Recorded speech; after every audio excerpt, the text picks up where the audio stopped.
Hello everyone and welcome back to commerce aptitude plus two पिला माने बहुत दिन धरी अपेक्षा करथिले कि तांकर रिजल्ट केबे बाहरिबो। ऑलरेडी सीएचएससी गोटे नोटिफिकेशन देइथिला जेउठी संपूर्ण भाव में लेखा जाइथिला जे मे 15 तारिख रे रिजल्ट प्रकाश करा जिवो। किंतु आज माने 15 मे 2024 को समस्ते अपेक्षा करथिले जे आज रिजल्ट आसीबो। गतकालीठू पिला माने व्यतिव्यस्त होई पड़िथिले, न्यूज पेपर देखुथिले, न्यूज चैनल मध्य देखुथिले, टीचर्स मानकू कॉल करके पचारुथिले कि सर आसंता काली रिजल्ट बाहरिबो कि नाही। बहुत गुड़िए यूट्यूबर्स मानक भितर मध्य चंचलता देखा जाइथिला। सेमाने माने मध्य वीडियो बनाउथिले जे मे भी बाहरी पारे, 16 रे बाहरी पारे, 17 रे बाहरी पारे। तो एई भलिया क्वेश्चन दिन सारा काली घुरी बुलुथिला। आज 15 तारिख रे संवाद न्यूज पेपर रे एक आर्टिकल छपिची परीक्षा रिलेटेड नहीं कि जोटी लेखा जाइछि मे 15 नुह शेष सप्ताह रे जुक्त 2 फल। ओके, तेणु वर्तमान से आर्टिकल टी पढ़िबा कौन लेखा जाइछि एवं मु आशा करुछि समस्तଙ୍କ पाखकू वीडियो पहुँचुथबो। समस्ते एई इनफॉरमेशन टी को शेयर करिवे जेते मात्रा रे पारिबे। एवं मु रेफरेंस देई दोउछि 15 तारिख रो माने 15 मे रो संवाद न्यूज पेपर आपण माने देखि पारिबे। डेफिनेटली जदि कथार सत्यता थिबो सीएचएससी तरफ नोटिफिकेशन मध्य आमे ऑफिशियल माध्यम रे पाई जिवु। तो पढ़ीदेबा कौन लेखा जाइछि। एठारे लेखा जाइछि मे शेष सप्ताह रे जुक्त 2 परीक्षा फल प्रकाश पाइबो। गोटे समय रे कला, विज्ञान, वाणिज्य और धंदामूलक विभागर फल बाहरिबो। आगुरु आग पछ होइकि फेज वाइज बाहरुथला, किंतु एका सहित सी मे शेष सप्ताह रे परीक्षा फल काढ़ी देबे बोली कहउचंती।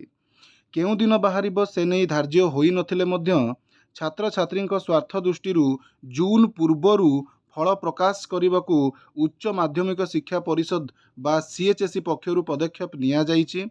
पूर्वरु मे 15 सुधा फल प्रकाश करने परिषद योजना करथिले मध्य ताहा सफल होई पारि नाही।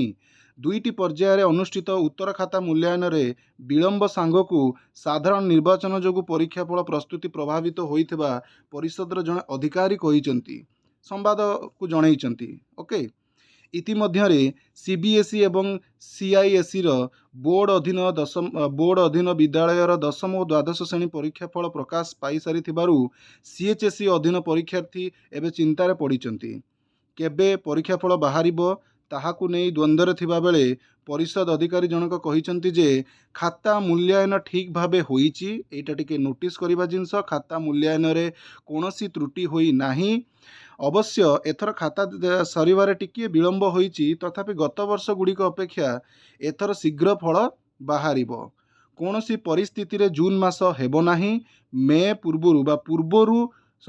पूर्वरु मे शेष सप्ताह रे विज्ञान विभागर परीक्षा फल एवं जून सप्ताह रे कला, वाणिज्य ओ तो तापरे मु कंटिन्यू करी रीडिंग धंदामूलक शिक्षा विभागर फल प्रकाश पाउतला। एटा सत्यता रही। आगुरु जेते बेले भी रिजल्ट बाहरुथला विज्ञान विभागर फल टिके अपेक्षा करिवे।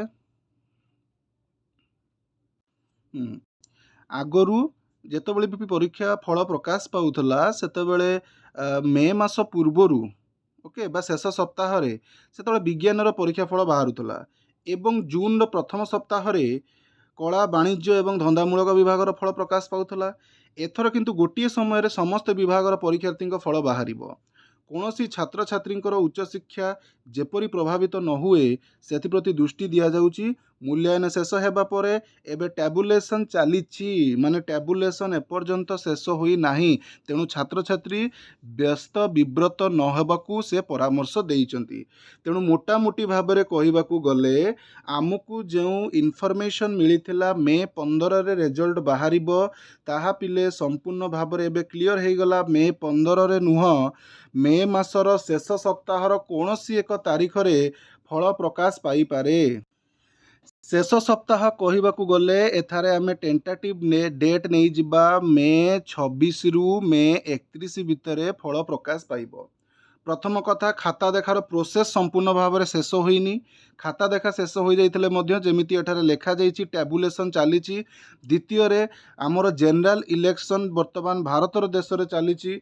बा आमे कहबा सबुआड़े इलेक्शन चली तो समस्ते बर्तमान इलेक्शन रे व्यस्त थिबे। तो एथिपाई मे शेष सप्ताह को घुंचेई दिगला परीक्षा फल प्रकाश करिवार तारीख। तेणु पिलांको भितर आशा करुच्ची आ कौनसी व्यतिव्यस्तता रहिबो नाही, समस्ते गोटे क्लियर कट इनफॉरमेशन पाइगले जे मे शेष सप्ताह बा 26 रु मे 31 भितर आमर परीक्षा फल प्रकाश पाइब। एका सहित कला वाणिज्य विज्ञान एवं धंदामूलकर परीक्षा फल प्रकाश पाइब। एथिने सीएचएससी कन्फर्म कर देइचंती। वर्तमान आमे संवाद न्यूज पेपर माध्यम खबरटी पाइचे। पिलामानक मनरे प्रश्न उकी मारी पारे जे सार पेपर रे जो इनफॉरमेशन देई थाए सेथिरे कोन सत्यता थाए, किंतु आमे देख संवाद पेपर जेहेतु इनफॉरमेशन दिया जाइछि प्रायतः 90% इनफॉरमेशन ऑथेंटिक थाए। सेमाने एमिति केबे भी मिछरे छापिबे नाही। डेफिनेटली सेमाने मध्य मे 15 को अपेक्षा करिथिबे एवं मे 15 रे उत्तर परीक्षा फल बाहरिबो कि नाही एथिपई सेमाने मध्य व्यस्त होइकि सीएचएससी रो जेकोसी जे अधिकारी थिबे तांको सहित कथाबार्ता करिथिबे एवं एई इनफॉरमेशन टी से पाइथिबे।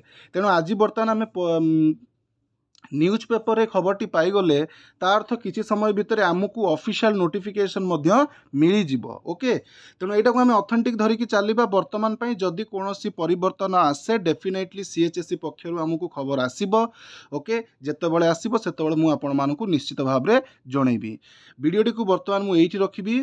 आशा करूची समस्तଙ୍କ पाखकु इनफॉरमेशन टी पहुंची जाइतबो। आगो को आहुरी शेयर करंतु। शेष पर्यंत देखिथिबारु वीडियोटी को आपण मानकु धन्यवाद जणाउची। जय जगन्नाथ।